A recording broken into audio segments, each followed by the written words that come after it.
لسه واصل دلوقتي زي ما انتم شايفين، موديل 2024 شركة جايدا.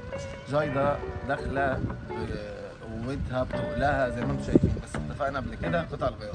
انا سألت قبل كده المعرض هنا وقالوا لي في اي رايد ان قطع الغيار متوفرة.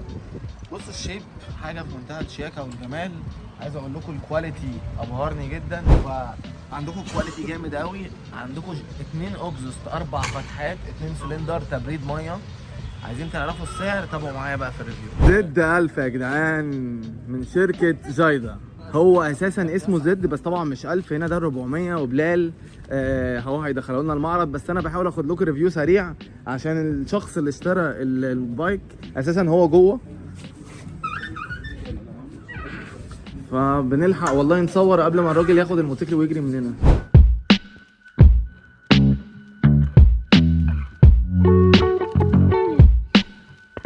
طيب هو عندك هنا 400 سي سي 2 سلندر تبريد ميه.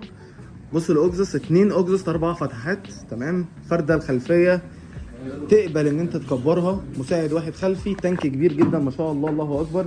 عداد هنا عندك ديجيتال، ار بي ام عندك هنا فوق، يو اس بي مودم، عندك الاضاءات في الكامل ال اي دي تمام. عندك الراداتير كبير جدا، حاجه في منتهى الشياكه والجمال. 2 فتحه زي ما انتم شايفين. قربة الميه عندك هنا، عندك فتحات التهويه كتيره جدا جدا، حاجه محترمه جدا. عندك شداد هواء في الجزئيه دي تمام. بقول غلط ولا بتكلم صح؟ ما كانش عايز يخش في الفيديو يا جدعان تمام. احنا مش عايزين نعطل الراجل بس عشان هيستلم. عندك الاضاءه الخلفيه في الكامل ال اي دي، اشارات يمين شمال، حاجه جامده جدا. حتى مقيمين الاشارات كده بس عجباني، حركه عبيطه. ايه بقى ايه بقى دي خدت بالي منها بره، حاجه جامده قوي يعني. بصوا يعني بالمجمل هو الفرامل الامامي وخلفي باكم. عندك الفرده الاماميه 110 70 17 جنود 17 امامي وخلفي، دبل ديسك امامي زي ما انتم شايفين. الفرده الخلفيه كام؟ 150 70 17. المساعد الخلفي افقي. صوت بقى البايك بصوا قاعد تدور بقى وسمعنا ومتعنا كده ودلعنا. طب وريني كده الاضاءه الاماميه بقى، 4 لينس قدام زي ما انتم شايفين كده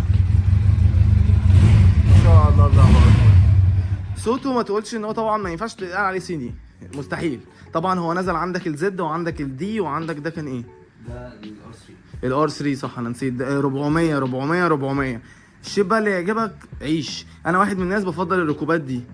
بلال بلال عايز الركوبه دي. انا طولي 175، بلال 189. زي ما اتفقنا الركوبه اللي انا ركبتها دي غلط، ما ينفعش تركب على الناحيه العكسيه، لازم تركب من الناحيه اللي السناده نازله منها. مفيش سناده نص، عندك دبوس جانبي فقط. دي القاعده كده زي ما انتم شايفين. هو نيكد بايك. يعني ايه نيكد بايك؟ يعني انا ظهري مفرود، ايدي مفروده قدامي، ولا انا نازل على التانك ولا انا راجع لورا. من اريح الركوبات على الطريق الطويل. طيب بالنسبه بقى لسعر البايك ده، موجود في معرض اي رايد. عامل كام يا باشا؟ 145.